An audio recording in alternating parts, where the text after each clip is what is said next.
All right. What is good? Welcome to episode 2 of the podcast. Yesterday, I know it was a little short.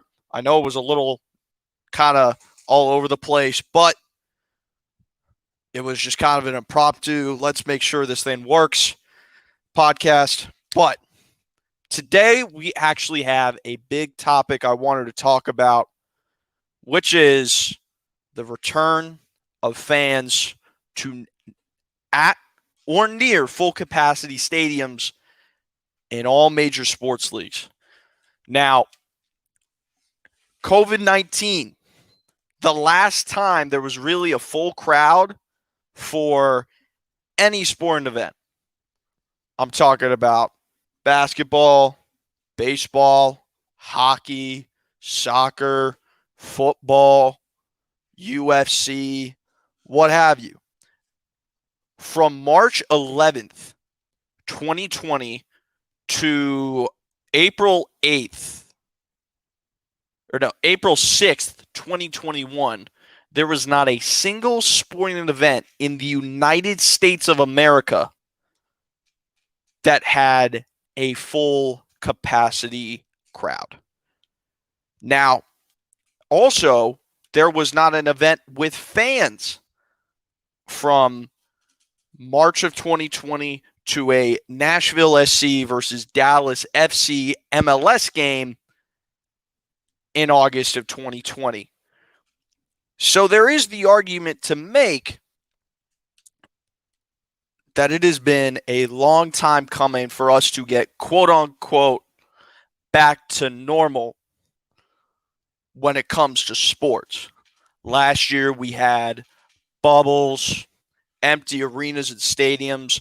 Some stadiums were at 10%, 20%, 12%, 15%, 25%, I think was the peak really. But we didn't get anywhere close to 100% capacity that a lot of places were looking for. But in this day and age, we're talking about the NFL, Major League Baseball, the NHL, and the NBA all having to kind of readapt to fans being back. And we saw this really start this week or last week, because that is when we had the start of vaccinated sections, places like Massachusetts saying, oh yeah, we're going full capacity May 29th of this year in time for game 1 of the second round for the Bruins, game 4 of the playoffs for the Celtics, a Red Sox home game against the Miami Marlins. Places like DC are saying, okay, June 11th is our full capacity date. California, June 15th. New York, July 1st. Other places around the U.S. are probably going to be having something like that. If you've seen in New York, there's been vaccinated sections. You saw in the playoffs with the Knicks and the Islanders, pretty much most of the sections are vaccinated. We had 14,000 fans in Brooklyn and 15,000 in Manhattan last night between the New York Knicks and the Atlanta Hawks and between the Boston Celtics and Brooklyn Nets. It was quite a bit. It was. You were seeing somewhere in between. You were seeing a very pumped crowd to be there. You know, you had a couple places like Buffalo or New York or wherever.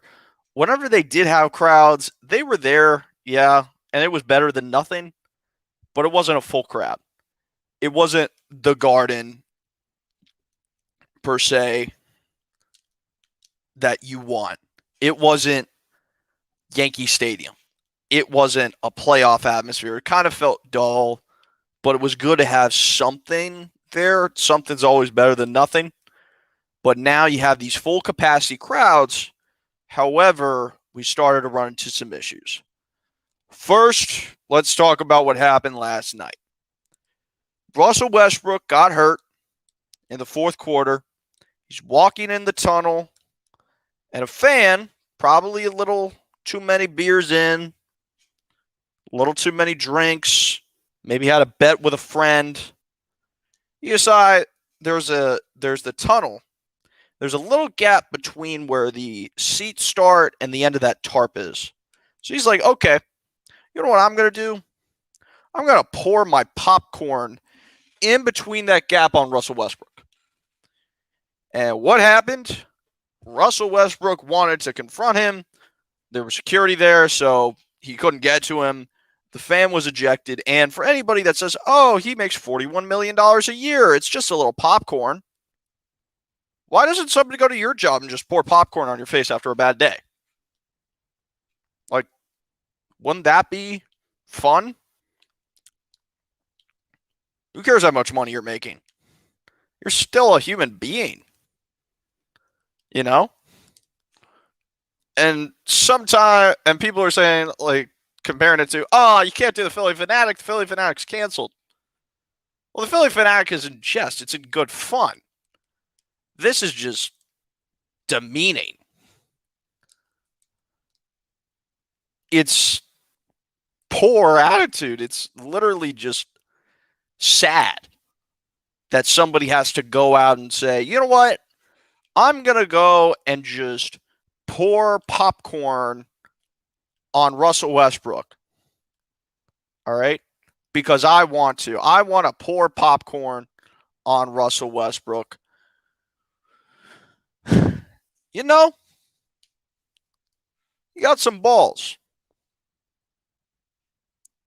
But at the same time, it's not a good idea. Also, in New York with the Knicks, first playoff game at the Garden since May of 2013. All right, so I get the fans are excited. They haven't been at the Garden since in this amount of numbers since what? March of last year?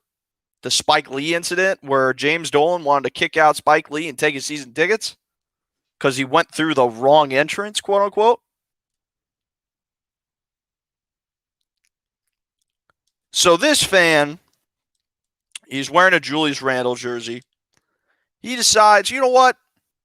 I don't like Trae Young. And it does seem like New York has decided, you know what, Trae Young, you are enemy number one. They started out the game saying F Trae Young in game one. He didn't even do anything to start. They just were like, all right, let's get it out of the way. Now, Trae Young, I get it. He does kind of hunt for fouls, as the mayor of New York cringily said. He does have a tendency to, you know, be a little soft. But what this fan did was even softer. This dude literally goes out and he's like, all right, I'm going to spit on Trae Young. Not only am I going to spit on Trae Young, I am going to pull my mask down. Because remember, this is still Madison Square Garden, so it's an indoor venue, a lot of people, so this is where a mask is applicable. I'm going to pull my mask down and I'm going to spit on Trae Young. Who knows if he even landed on Trae Young? It looks like the woman who was with 50 Cent last night kind of got the receiving end of that spit. Isn't that a little embarrassing? Like, you went to the extra volume of like, okay, I'm going to pull my mask down. I'm going to pull it down and then spit on him. In the age of COVID, when everybody's scared of germs and things spreading, who knows what you have on you? Yeah, just in that section, you're vaccinated, but who knows what other stuff you have on you? Like, it's not fun to think about. It sure isn't fun for anyone. And kudos to the 76ers and the Knicks. They said, we apologize to Trae Young and the Hawks. We apologize to Russell Westbrook and the Wizards. We realized what we did was wrong. And we are going to ban those fans from going to games and even going into the arena. You know, it's like you haven't been to the arena in 14 months. It's been quite a while since fans were let back in stadiums. It's been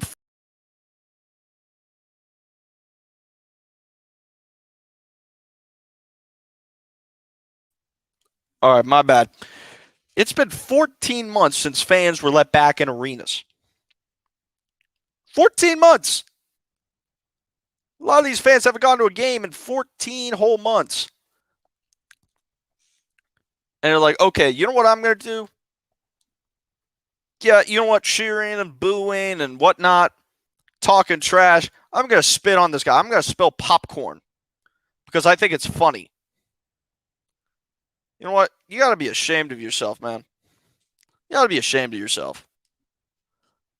You're not going to spill,